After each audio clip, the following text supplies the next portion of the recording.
Hello friends, আজি মই Afghani style chicken বনাব লৈছো। এয়া মই আধা কেজি চিকেন লৈ লৈছো। এটা ইয়াৰ কাৰণে মই অলপ মছলা ৰেডি কৰিম। তাৰ কাৰণে মই এটা পিয়াজ লৈ লৈছো আৰু অলপ আদা নহৰু, ইফালে পদিনা পাত অলপ লৈ লৈছো। তাৰ পিছত এই ধনিয়া পাত অলপ আৰু ইফালে অলপ কাজু বাদাম লৈ লৈছো। আৰু লং আৰু ইলাইচি এটা এটা লৈ লৈছো। এখিনি এটা মই মিক্সিত পিচি লম বঢ়িয়াকে। পদিনা পাতখিনি দি দিছো আগে। এই ধনিয়া পাতখিনিও দি দিম। এতিয়া আদা নহৰুখিনি আৰু মই জলকীয়া 3টা লৈ লৈছো আৰু কাজু বাদামখিনি একেলগে মই পিচি দিম।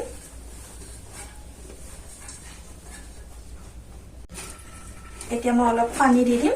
1 কাপ পানী দি দিছো আৰু এইটো পিয়াজটো যে হেতুকো মানে কাটি পেলাই পিচি দিম।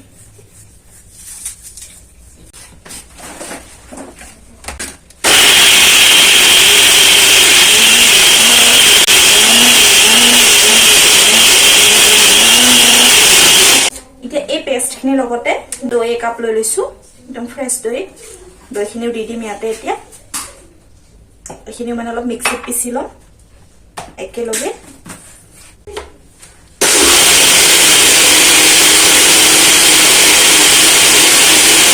এতিয়া হৈ গৈছে পেষ্টটো।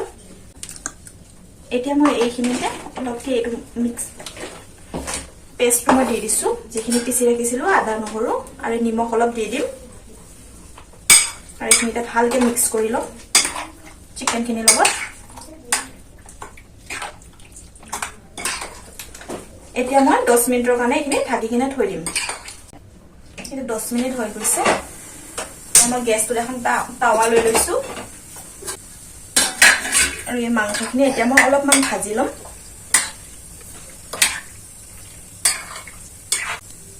এই তাৱাখন গৰম হৈছে, ইয়াতে অলপমানকে তেল দি দিছো। তেলখিনি গৰম হ'ব দিম, অলপ কৰি দিছো। তেলখিনি গৰম হোৱাৰ লগতে এই মাংসখিনি এপিচ এপিচ কৰি ভাজি লম।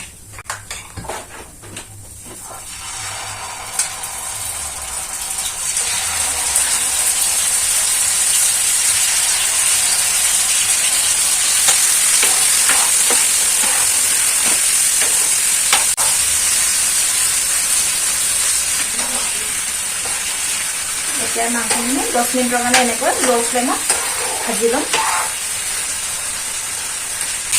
মাংসখিনি প্ৰায় সিজিছে আৰু দেখিছেনে ৰঙা হৈছে।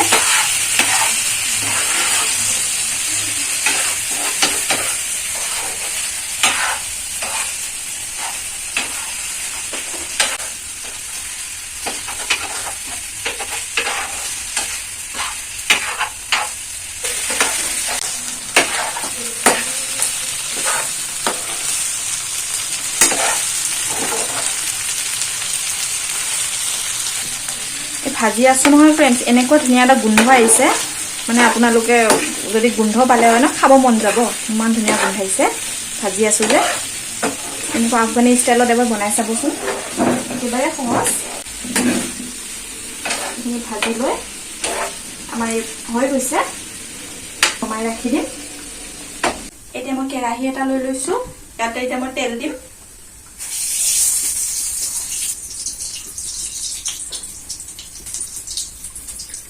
তেল দি দিছো কেৰাহীত। তেলখিনি গৰম হোৱাৰ লগতে এতিয়া মই 2টা তেজপাত আৰু এটুকুৰা দালচেনি টুকুৰা দি দিম ইয়াতে। এতিয়া তেলখিনি গৰম হৈ গৈছে। এইটো যে মিক্সাৰটো যে মই পিচি থৈ দিছিলো যে আদা নহৰু, এইখিনি এতিয়া মই কেৰাহীত দি দিছো। এইখিনি ভালকে ভাজি লম এতিয়া। এইখিনি মই ভালকে ভাজি লম। ঢাকোন লগাই 5 মিনিটৰ কাৰণে ৰাখি দিম। এতিয়া মই চেক কৰি চাম। এইখিনি পুৰা উতলি আছে গ্ৰেভিখিনি। ইয়াতে মই চিকেন মছলা দি দিম আৰু জিৰা পাউডাৰো দি দিম। ইয়াতে মই 2 চামুচ কচুৰি মেথি অলপ দি দিছো। এইখিনি ভালকে মিক্স কৰি লম। ইয়াতে মই এতিয়া ৰেড চিলি পাউডাৰ অলপ দি দিম। এইখিনি ভালকে মিক্স কৰি লম এতিয়া। এতিয়া মই যিখিনি চিকেন ফ্ৰাই কৰি ৰাখিছিলো এইখিনি ইয়াতে মই দি দিম এতিয়া। বাকীখিনি ভালকে মিক্স কৰি ল'ম এতিয়া মই আৰু এইখিনি এতিয়া মই 10 মিনিটৰ কাৰণে ঢাকোন লগাই আকৌ ৰাখি দিম এতিয়া মই এবাৰ চেক কৰি চাম দেখিছেনে তেলখিনি ওপৰত উঠি আহিছে মানে মাংসখিনি সিজি গৈছে এতিয়া মছলাখিনিও সিজি গৈছে ধুনীয়া কৰি আমাৰ ৰেডি হৈ গৈছে আফগানি ষ্টাইল চিকেন এটা মই হালধি পাউডাৰ ব্যৱহাৰ কৰা নাই কাৰণ অলপ কালাৰটো হোৱাইট টাইপৰে থাকি যায়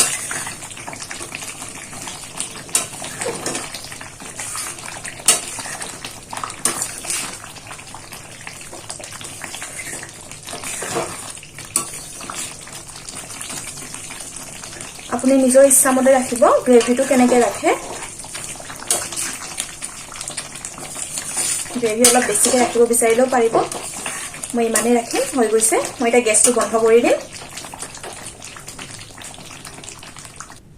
ফ্ৰেণ্ডছ আমাৰ ৰেডি হৈ গৈছে আফগানি ষ্টাইল চিকেন চাওকচোন ইমান ধুনীয়া হৈছে দেখিবৰ কাৰণেও খাবও বহুত টেষ্টি হয় এবাৰ ঘৰতে এনেকৈ বনাই চাবচোন